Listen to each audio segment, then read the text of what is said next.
मी पहिल्यांदा गाणं म्हणणार आहे, माझं गाणं ऐकायला या 15 ऑगस्टला. तुम्ही 100 रुपये हातात टेकवले आणि सांगितलं आज मला जावं लागेल, आज वेळ नाही. बाबा, ज्यावेळेस मला वाटलं तुमच्या हातात हात घालून फिरावं त्यावेळेस तुमचा हात मिळाला नाही. ज्यावेळेस वाटलं तुमच्या खांद्यावर डोकं ठेवून रडावं, बाबा तुमचा खांदा मिळाला नाही. आता पैसे खूप आहेत पण तुम्हाला देण्या इतका वेळ नाही. वडील म्हणले, राजा मी दोघांना फोन केलता, तू एकटाच आला, थोरला का आला नाही? पोरगं म्हटलं, दादाला म्हटलं होतं चल आईला शेवटचं बघून येऊ, परत आईला बघता यायचं नाही. दादा म्हटला मला महत्वाची कामं आहेत, आईच्या वेळेस तू जा, बाबांच्या वेळेस मी जाईल. आईला आणि बापाला दिवसांसाठी वाटून घेणारी माणसं जन्माला येतील आणि यासाठी आमची पिढी कारणीभूत नसेल. आता ही परिस्थिती आहे, त्यासाठी तुमच्या पिढीचा गाफीलपणा कारणीभूत असेल. मी हात जोडून विनंती करेल, आमच्या पिढीसाठी तुम्ही पैसे कमवायच्या फंदात पडू नका. आम्हाला संस्कार देता येईल का? आमच्या मनगटात कमवण्याची रग निर्माण करता येईल का? सन्मार्ग, आमचे वडील सांगायचे, वाईट मार्गाने मिळवलेलं धन म्हणजे प्रेतावरची फुलं आहेत, हसूही देत नाहीत आणि रडूही देत नाहीत. जे कमवायचंय ते चांगल्या मार्गाने कमवा. अरे पुरुषार्थ आहे, धर्म अर्थ काम आणि मोक्ष, 4 पुरुषार्थ सांगितलेत. त्यातला अर्थ हा सुद्धा पुरुषार्थ आहे, पण कोणत्या मार्गाने आणि कशासाठी खर्च करावा मला वाटतं याची बुद्धी असायला हवी. ते जर एकदा आली ना मग मस्त जगता येतं. मला हेवा वाटतो की महाराज साहेब आपण शिक्षणाच्या पवित्र क्षेत्रामध्ये काम करतात. आज जर आम्ही शिक्षणाच्या क्षेत्रात चांगलं काम करू शकलो नाही, आरोग्याच्या क्षेत्रात चांगलं काम करू शकलो नाही, तर येणारी पिढी आपल्याला माफ करणार नाही. नगरच्या सिव्हिल हॉस्पिटलमध्ये परवा आग लागली, 11 लोक गेली. काय चूक होती हो त्यांची? 130 कोटी लोकसंख्या असलेल्या भारतासारख्या देशात आरोग्याच्या सुविधा अतिशय तुटपुंज आहेत. आजही ग्रामीण भागातल्या पोरांना शिकायचं म्हटलं तर शिक्षणाच्या सुविधा नाहीत, शिक्षणासाठी पैसे नाहीत. ही परिस्थिती बदलवण्यासाठी ज्यांच्याकडे आहे त्यांनी पुढाकार घेतला पाहिजे. मगाशी कुणीतरी टिफिनचा विषय काढला की पोरांच्या डब्याला काय. आम्ही ज्यावेळेस पुण्यात शिकायला आलो नगरवरून, सकाळी 9:30 वाजता शिवाजीनगरच्या स्टँडला आमचा जेवणाचा डबा यायचा. एसटीनी डबे यायचे. आज एसटीवाल्यांची परिस्थिती काय तुम्ही बघा. एसटीनी डबा यायचा आणि आम्हाला जर उशीर झाला नाही यायला, ड्रायव्हर कंडक्टर वाट बघत असायचे, पोरं अजून कशी आली नाहीत. त्याला वाटायचं गाडी जर गेली तर पोरं दिवसभर उपाशी राहतील. सकाळी 9:30 वाजता जर नगरहून पुण्याच्या शिवाजीनगरच्या स्टँडला डबा येत होता तर आमच्या आईनं कितीच्या गाडीनं डबा दिला असेल? 6च्या गाडीनं डबा दिला असेल. 6च्या गाडीला जर आईचा डबा तयार होता तर आई किती वाजता उठली असेल? 4 वाजता उठली असेल, स्वतःच्या हातानं पीठ मळलं असेल, भाकर थापली असेल, आईच्या हाताचा स्पर्श त्या पिठाला झालेला असेल. 2 वर्षात मी चतकोर सुद्धा भाकर कधी फेकून दिली नाही. माझी आई माझ्यासाठी सकाळी उठते, डबा करते, पाठवते. ती भावना होती, चतकोर सुद्धा भाकर कधी फेकून द्यावीशी वाटली नाही. आज तुम्ही पोरांचे डबे चेक करा, मॅगी, नूडल्स, कुरकुरे, पेस्ट्रीज, विकत आणलेले प्रोडक्ट पोरांच्या डब्यात असतात. आणि अजून जर पैसे आले ना, बायका 100ची नोट टाकून देणार डब्यात, तिकडच जाण काय खायचंय ते खा. इथपर्यंत येऊ देऊ नका. मुलांसोबत बोलणं ठेवा, त्यांच्या आहाराची काळजी घ्या, त्यांच्या संस्कारांची काळजी घ्या, त्यांना स्पर्श द्या. लेकरांसोबत स्पर्श सुद्धा उरला नाही. लिपस्टिक पुसेल म्हणून बायका पोरांना फ्लाइंग किस द्यायला लागल्या, चलो बाबा टेक केअर. अरे ठराविक वयापर्यंत त्या मुलांना आपल्या स्पर्शाची गरज असते. तो स्पर्श आम्ही आमच्या मुलांना देतो का? मला वाटतं याचा विचार करा. खरं तर आज या कार्यक्रमाच्या निमित्तानं एवढ्या सगळ्या विभूती व्यासपीठावरती असताना माझ्यासारख्यानं फार बोलणं उचित नाहीये, पण तरी सुद्धा काही गोष्टींना मला स्पर्श करायचा आहे. त्या विषयांना छेडून मी माझे विचार थांबवेल. मला आवर्जून आपल्याला सांगायचं आहे की धर्म आणि अध्यात्म या गोष्टी तुम्ही कोणत्याही पातळीवरती नाकारू शकणार नाहीत. ही गोष्ट पहिल्यांदा लक्षात घ्या. शाश्वत विकासासाठी अब्दुल कलाम साहेबांनी जी कनेक्टिव्हिटी सांगितली ना, ग्रामीण भाग आणि शहरी भाग, त्या 4 कनेक्टिव्हिटी सांगितल्या. एक फिजिकल कनेक्टिव्हिटी, एक डिजिटल कनेक्टिव्हिटी, एक नॉलेजची कनेक्टिव्हिटी आणि शेवटचा विषय अब्दुल कलाम साहेब ज्यांनी विज्ञान तंत्रज्ञानावरती काम केलं ते सुद्धा सांगतात शाश्वत विकासासाठी स्पिरिच्युअल कनेक्टिव्हिटी, आध्यात्मिक कनेक्टिव्हिटी खूप गरजेची आहे. 5-5 हजार वर्ष धर्म टिकले, वेड्यासारखे टिकले का? हा, स्थित्यंतर झाली, क्रांती झाली, उत्क्रांती झाली, काही तत्व बदलली. धर्म काय आकाशातून पडले का हो? धर्म म्हणजे तुमच्या माझ्या चालण्या बोलण्याची वागण्याची रीत म्हणजे धर्म. तुमच्या माझ्या आचरणाची पद्धत म्हणजे धर्म. हा वेगळं काही नाहीये. स्थित्यंतर झाली, ज्या गोष्टी समाजाच्या हिताच्या नाहीत, निसर्गाच्या हिताच्या नाहीत, त्या बदलल्या. आपल्याला धर्मानं काय सांगितलं? सम्यक ज्ञान, सम्यक चारित्र्य, सम्यक विचार, सम्यक दर्शन. सम्यक हा शब्द खूप महत्वाचा आहे. जे आहे ते विवेकाला धरून असलं पाहिजे हे धर्म सांगतो. ज्ञान सुद्धा विवेकाला जर धरून नसेल तर त्याची वाईट कृती आपल्याला समाजात पाहायला मिळते. म्हणून ज्ञान सुद्धा सम्यक असलं पाहिजे. दर्शन, तुमची दृष्टी सुद्धा सम्यक असली पाहिजे. धर्मानं सिद्धांत सांगितला अपरिग्रह. काय? जगातला कोणता प्राणी आहे ज्यानं पुढच्या 10 पिढ्यांसाठी साठवून ठेवलंय? कावळ्याला कधी ओव्हरवेट झालाय म्हणून डाएट करताना बघितलंय? डाएट तुम्हाला मला करावा लागतो. अपरिग्रह आहे. आपल्याकडे ते अति झालंय, साठलंय. म्हणून माणसाकडे जी बुद्धी आहे, जी दृष्टी आहे ना, ती दृष्टी, ती बुद्धी आपण समजून घेतली पाहिजे. मला वाटतं त्याच्यासाठी म्हणून काम करावं. आणि निसर्गा इतकं समतोल शिकवणारं दुसरं काही नाही. मला सांगा,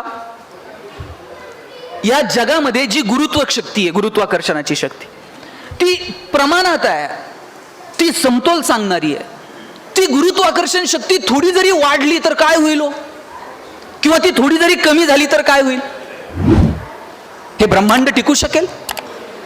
त्या ठराविक प्रमाणामध्ये गुरुत्वाकर्षणाची शक्ती आहे म्हणून ब्रह्मांड आहे.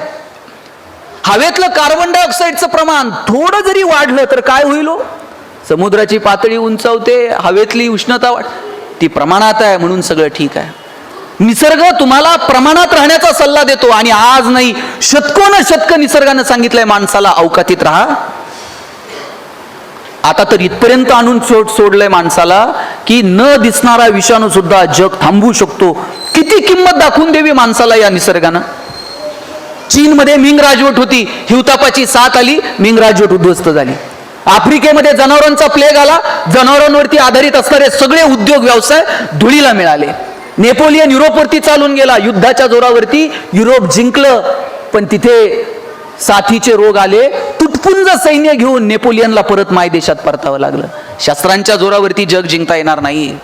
हात उगारून जग जिंकता येणार नाही. हात जोडून जग जिंकता येईल. हात जोडून लोकांची मनं जिंकता येतील. निसर्गाला समजून घेऊन जग जिंकता येईल. मला वाटतं हा निसर्गाचा जो संदेश आहे ना, तो आपण समजावून सांगितला पाहिजे. म्हणून निसर्गाची काळजी घ्या.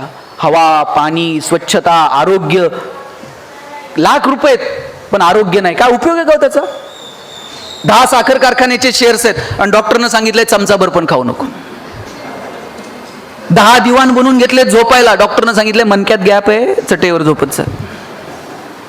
आणि आज जर तुम्ही आरोग्याकडे लक्ष दिलं नाही ना, तर उद्या 40 गोळ्या रोज खाव्या लागतील. या वयामध्ये तासन तास आपण बसू शकतो का असं मांडी घालून?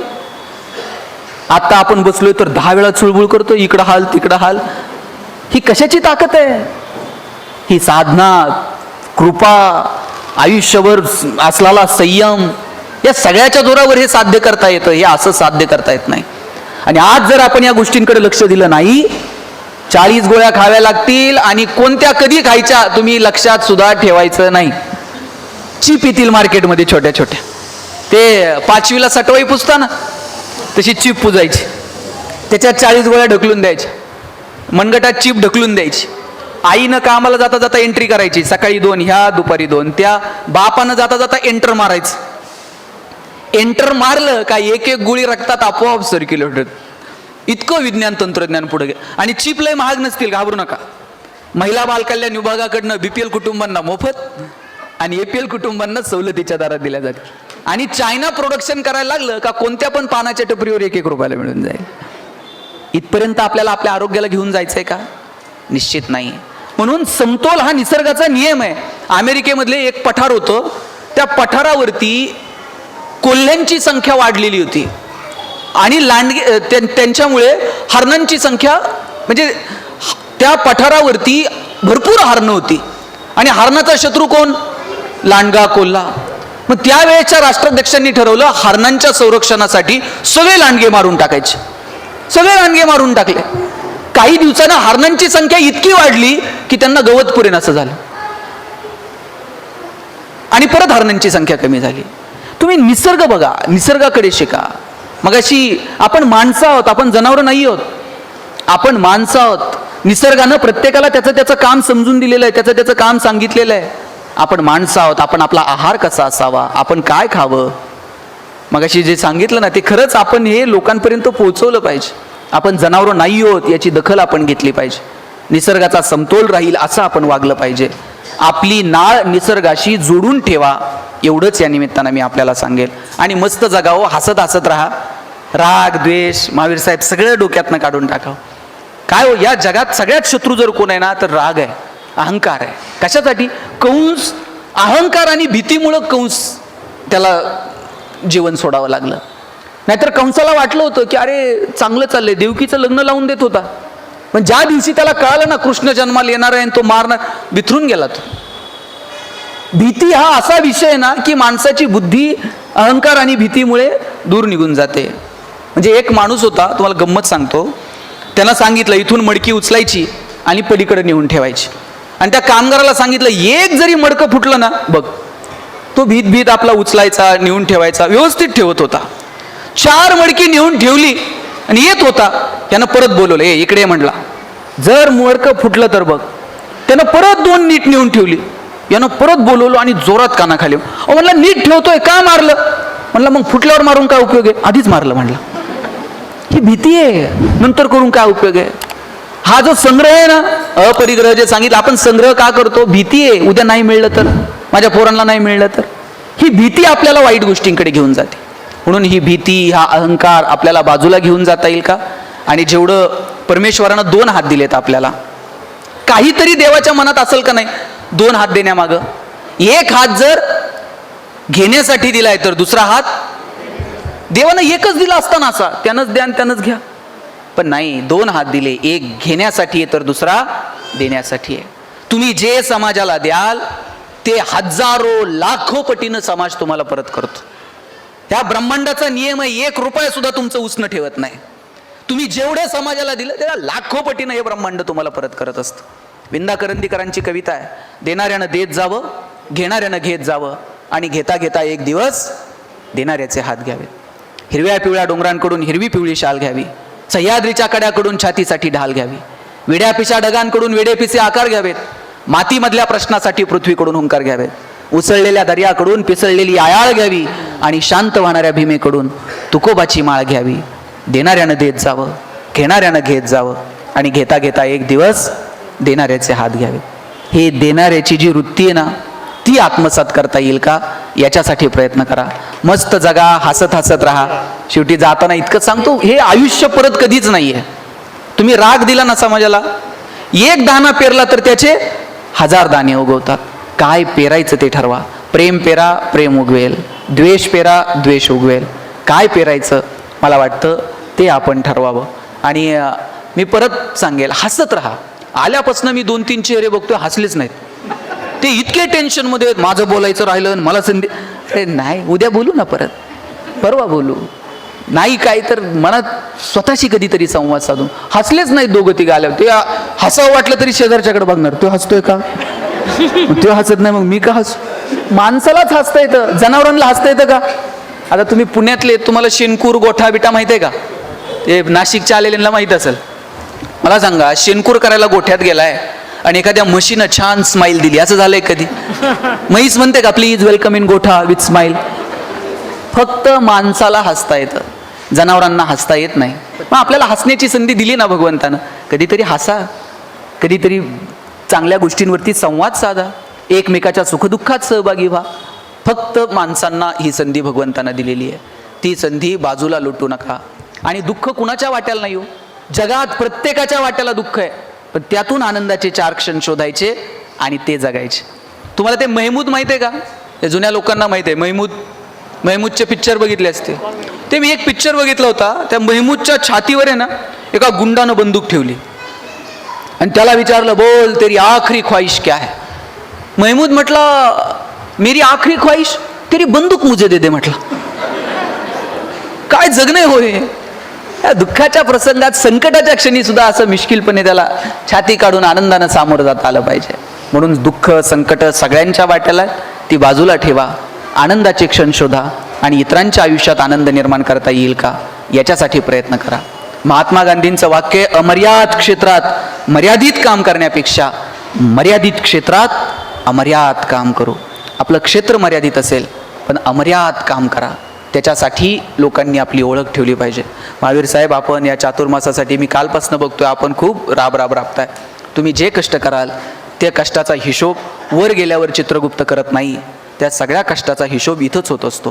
पाप पुण्य वर गेल्यावर याला नरक स्वर्ग तसलं काही उरलं नाही. इथंच हिशोब करायचा, इथंच तिकीट काढायचं, इथंच फेडायचं.